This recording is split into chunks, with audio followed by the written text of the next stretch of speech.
iQOO 12 atau kita sebut saja dengan iQOO 12. Ya, iQOO ini bukanlah brand baru ya Bray sebenarnya, karena sebelum masuk Indonesia iQOO sudah lama jualan di global. Namun baru tahun lalulah iQOO masuk ke Indonesia dengan membawa smartphone flagshipnya. Kalau teman-teman masih ingat, iQOO pertama kali meluncurkan smartphone flagshipnya yang menggunakan Snapdragon 8 Gen 2 pertama kali di Indonesia, yaitu iQOO 11 atau iQOO 11. Spek yang diberikan di iQOO 11 waktu itu cukup oke banget untuk gaming, bahkan kameranya juga cukup bagus menurutku. Desain kamera belakangnya untuk yang iQOO 11 dulu itu berbentuknya bener-bener kotak dan desain warna putihnya yang ala-ala list BMW ya Bray. Kalau di iQOO 12 ini juga istimewa nih. Kabarnya untuk informasi yang saya lihat sampai video ini diupload, bahkan sampai peluncuran iQOO 12 ini di Indonesia, iQOO 12 inilah pengguna Snapdragon 8 Gen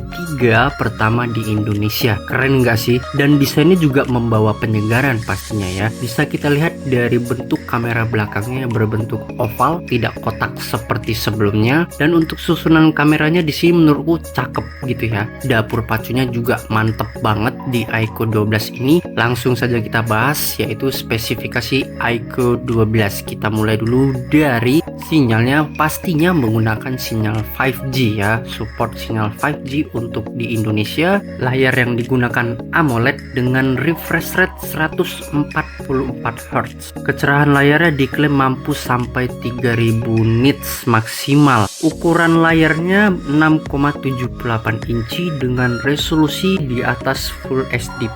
Operation sistemnya menggunakan Android 14 dengan UI Fun Touch 14. Ya, mungkin teman-teman bertanya, loh kenapa iQOO menggunakan UI yang sama dengan Vivo? Karena iQOO itu adalah sebuah sub-brand dari Vivo teman-teman. Sama seperti Realme adalah sub-brand dari Oppo, Poco sub-brand dari Xiaomi. Kemudian chipset yang dibawa juga bukan cukup ya, bahkan sangat kencang sampai video ini dibuat. Terkencang untuk di kelasnya, yaitu Qualcomm Snapdragon 8 Gen 3 dengan 4 nanometer. Mungkin teman-teman berharap akan diberikan fabrikasi 3 nanometer.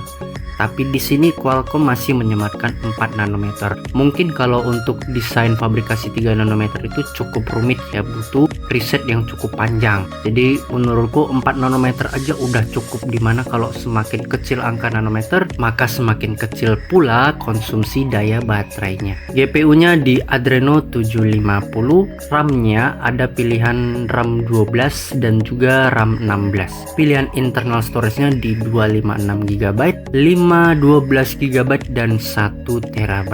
Untuk memori internalnya sudah menggunakan memori internal terkencang pastinya, yaitu UFS 4.0 atau UFS 4.0. Cukup gesit jadi untuk pindah-pindah aplikasi, bahkan untuk buka tutup aplikasi. Kameranya ada 3 lensa. Untuk lensa utamanya beresolusi 50 megapiksel yang sudah dilengkapi dengan OIS atau Optical Image Stabilizer. Lensa keduanya 64 megapiksel untuk lensa periscope telefoto yang mampu untuk 3 kali optical zoom, dan tidak lupa juga sudah disematkan dengan OIS. Lensa ketiganya 50 megapiksel untuk ultrawide. Nah, untuk lensa ultrawide-nya mengalami peningkatan ya di iQOO 12 ini Bray, menjadi 50 juga, yang sama dengan resolusi kamera utamanya.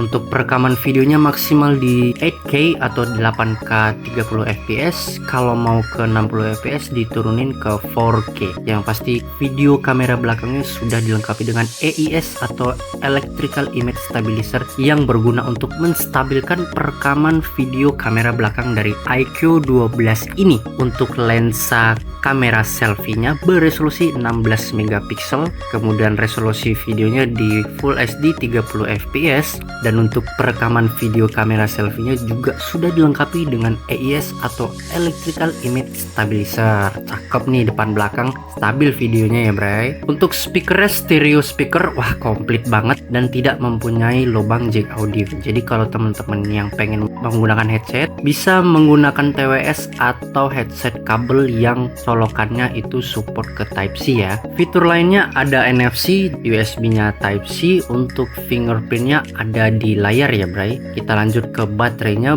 berukuran 5000 mAh dan fast chargingnya di 120 watt.